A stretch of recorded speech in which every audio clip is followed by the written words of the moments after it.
Well, good morning. Yes, it's me, Kenny Polcari, your host of the party, and today is Tuesday, December 10th, 2024, and here are the things you need to know to get your day started. Well, stocks appear to be consolidating just a bit, but I'd like to see them consolidate just a bit more, right? Swaps markets, they are now pricing in a 90% chance of a rate cut next week. This after JJ told us that going slow is going to be more appropriate. Dollar's up, oil's down, gold is up, and bonds are down on all this action. And the CPI is now just 24 hours away, while the PPI is only 48 hours away. And what do we have for dinner tonight? Well, again, it's the Feast of the Seven Fishes for Christmas Eve, and this is recipe number 5, the feta shrimp. Delish. Okay, so stocks pulled back yesterday as we await the Fed's inflation data. The CPI is due on Wednesday, the PPI is due on Thursday, both expected to be just a little bit hotter than last month. And this drove the action as we also await the Fed's next move, which comes next Wednesday on the 18th. So the question is, what will JJ do now? Last week, he told us point blank that there is no need to rush, that going slow would be the appropriate action. Yet the market continues to price in a 90% chance of a rate cut, a 25 basis point rate cut on the 18th. In fact, the chances were 70% when JJ gave us his thoughts and has since moved up since he gave us his thoughts, which makes no sense to me whatsoever. We discussed this yesterday on the Clayman Countdown. Liz Clayman and All Springs Brian Van Conkrite. You can find that interview on my Twitter page. You can also go to my written blog site, and the link is in there. You can click on it to see that interview. Anyway, the day began weaker yesterday, ended even weaker. The Dow lost 250 points or 0.6%. The SP gave up 38 points or 0.6. The Nasdaq lost 125 points or 0.6. The Russell's down 16 points or 0.7. The transport lost 65 points or 0.4, while the equal-weighted S&P once again gave up 35 points or 0.5%. Remember, I've been telling you the equal weight has been suggesting weakness ahead. Semis were in the spotlight. Nvidia was in the spotlight. China suddenly opening a probe after they accused the chip maker of violating anti-monopoly laws in 2020. This after the U.S. raised controls on China's access to getting Nvidia's semiconductors.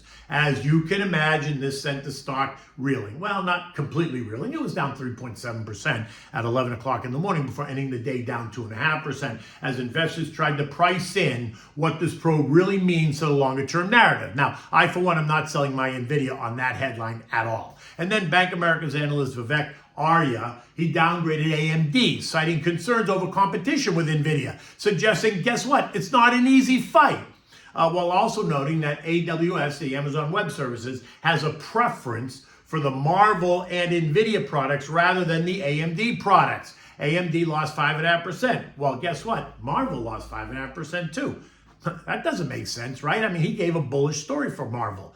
But why would, you got to ask yourself, why would Marvel have been down on that headline? Well, it wasn't down on that headline. It was down on the other headline that Marvel's CEO, Matty Murphy, is being considered as the new Intel CEO, which drove the stock lower. Because if Murph takes the new job, then who's going to be driving the bus at Marvel?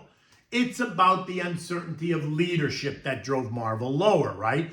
Remember, investors and markets don't like when things are uncertain. I'm just saying. And they love the certainty of having Matt Murphy at the helm at Marvel. Now, back to the news of the week and what we're all going to learn from the CPI and PPI this week. It's also going to give JJ and the other FOMC members one last chance to do the right thing. If the CPI and PPI are harder than the prior month, and that is expected, that should stop the Fed from making a rate cut, as I have argued not only in this segment, I've been arguing it for weeks now. I mean, look, it's expected to trend upwards. That is not the surprise. The surprise is going to be if the Fed continues to cut rates in the face of clear signals that inflation could be ready to reignite. And with a new administration taking over in just 40 days, my gut says, sit still. What's the rush? There's no reason to cut rates at this time. What's funny to me is that the odds of a rate cut have risen over the past week after JJ hinted that doing nothing might be the appropriate course of action. Again, the FOMC members, are now in lockdown mode.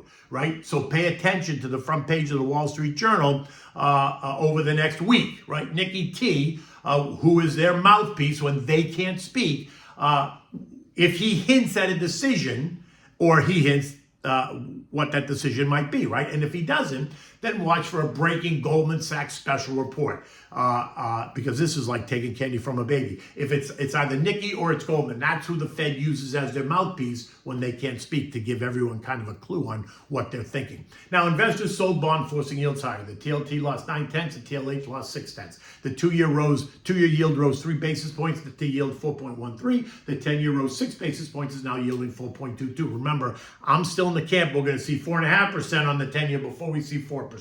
The dollar index wavered, is traded as low as 105.80 and as high as 106.22. This morning, the dollar index is up 0.2 at 106.35 as it's trying to figure out what the next move by the Fed is going to be.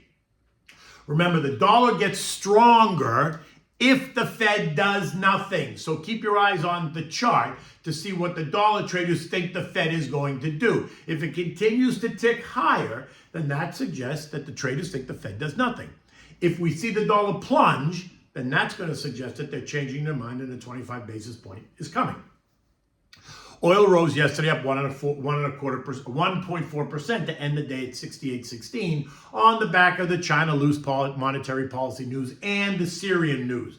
Fears that a new Middle East conflict is brewing is now the focus there, right? Iran is suffering a major blow with the fall of the Assad regime as it impacts their geopolitical position and their supposed strategy for the region. First, it's the loss of an ally that provided a land corridor to Hezbollah in Lebanon, right? A key Iranian proxy. 2, it disrupts what is known as the Shia Crescent, which is Iran's strategy of forcing Sharia law across the region. It puts supply lines at risk and it leaves Iran isolated, allowing the Saudis and Israel to capitalize on Iran's weakened position. I could go on, but you get the picture, don't you? Now, this morning, though, oil is retreating just a bit as the conflict has not really erupted yet, but it remains well within the recent trading band of $67 to $69. I suspect oil is going to remain volatile until this new situation in the Middle East becomes a little clearer. In the end, it appears that Iran is becoming more and more isolated, and that's not a bad thing. Gold, which rose yesterday, is up $9 again today, trading at $26.94 an ounce, which is resistance. Yes, it's the China buying gold story, and yes, it's the Syria safe haven story, but it's also a Fed expectation story. And the CPI and PPI data are front and center, and for gold traders as well. And I guess the issue is here, what headline is gonna drive the action, the next action in gold? The geopolitical stuff or the rate policy stuff? That's the question. Well, we're about to find out. If gold pierces the trend line, then we can see it trade up to 27.50 in short order. If it doesn't, then it should retest support at 26.28 would be the next move. Now, U.S. futures are flattish this morning. Dow futures was down 2, S&Ps were up 3, NASDAQ was up 28, the Russell's up 6. Oracle is now in the news this morning after underwhelming investors with second quarter results. The stock is down 7.5% in the pre-market, trading at 175.60.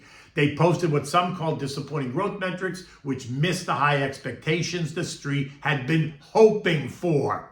So listen, revenue increased by 9%. Sales for their cloud business jumped 52% to $2.4 billion. But that still was not enough for the trader types.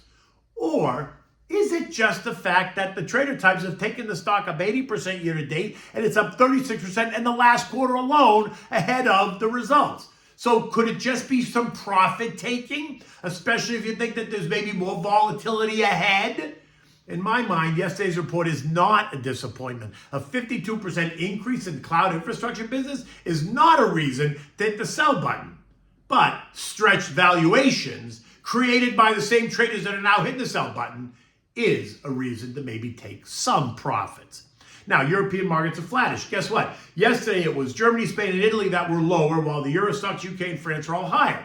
Well, today, they flipped that on its head. It's Germany, Spain, and Italy that are all up, while the Euro stocks, UK, and France are all down. Investors there are continuing to monitor the newest turmoil in the Middle East, as well as awaiting the latest U.S. inflation data to figure out what's next for U.S. rates, and then by default, what that might mean for both the ECB and Bank of England policy decisions. The SP ended the day down 38 points at 6,052. It appears, or at least I hope, it appears that the market is going to digest the election day rally that took the S&P to 6,100. I would not be surprised to see us test 6,000, which, by the way, shouldn't concern anybody. It's down 50 points. I mean, come on, let's not overdo it. And if it fails to hold there, then we could see us retest trendline support at 58.80. Again, is not a disaster. It shouldn't really surprise anyone. That's only down 2.8%, but it would allow the market to settle down a bit and digest, right? Again, at this point, I'm not going to I'm going to let the portfolio ride, only making last-minute changes due to any tax planning issues that you might have. New money that you want to invest should be just sitting in a money market fund, earning 4.25%, just while we wait until the new year, which is only 2 weeks away. Where I fully expect or hope for some early weakness to continue to take some of the froth out. In the end, as I said, patience is always a virtue. Okay, so what do we have for dinner? So this is one of those Feast of the Seven Fishes recipes that we have on Christmas Eve. This one is recipe number 5, and it's the feta shrimp. It is delish. And my good friend Ronnie P loves this dish. Anyway, it's easy to make. You can serve it several ways. You can either serve it and then put it in a large bowl and just eat it with garlic bread, a toasted garlic bread, or you can put it over pasta or even over rice. You can put it over pasta. We use the orecchietti, which are the little baby ears, right? Now, for this, you're going to need 2 pounds of large, cleaned and deveined shrimp. You need sliced garlic, a lot of it. You need thin sliced plum tomatoes. You need feta cheese, butter, salt, pepper, olive oil, and Madeira wine. Now, you can prepare all of this ahead and place it in bowls to have it ready for you when you're ready to cook, because the thing about this dish is you have to make it and then serve it right away. You want to begin by heating up a half a stick of butter and some olive oil, put it at medium-high heat, add in a handful of the sliced garlic and saute for 4 minutes or so. Don't burn it, right? Next, you're going to add enough shrimp just to cover the bottom of the pan. Don't pile them up on top of each other. When they turn pink on the one side, flip them over. Now, you add in just enough Madeira wine to bathe the shrimp. You don't want to drown them. Don't cover them in wine. Just bathe them. Turn the heat up to high. Season it with salt and pepper. Then place the sliced plum tomato pieces, slices all on top, and then crumple the feta cheese all over that. Then cover it and allow the steam to soften the tomatoes as well as soften the cheese. The cheese isn't going to melt. It's just going to get softer, right? After about 3 minutes, no more than 3 or 4 minutes, remove it and then place it. Just dump the whole thing into a large bowl. Repeat the process until you've cooked all of the shrimp. And when you're serving it, make sure, if you're serving it just in the bowl, make sure you have enough garlic bread for your guests. If you're putting it over pasta, then you're going to boil your pasta, right? The orecchietti, leave it a little bit al dente, strain it, and then mix it right in with the shrimp and the feta cheese. And you can always add a little bit more feta cheese on top of the hot pasta after you mix it, because that'll help to make it even creamy and deliciouser. Creamier and deliciouser. Do you love that? In any event, it's another beautiful day here in South Florida. Going to be about 74 degrees. It's a little bit cloudy out now, but it's not going to rain. And it'll be great. Until tomorrow, you take good care.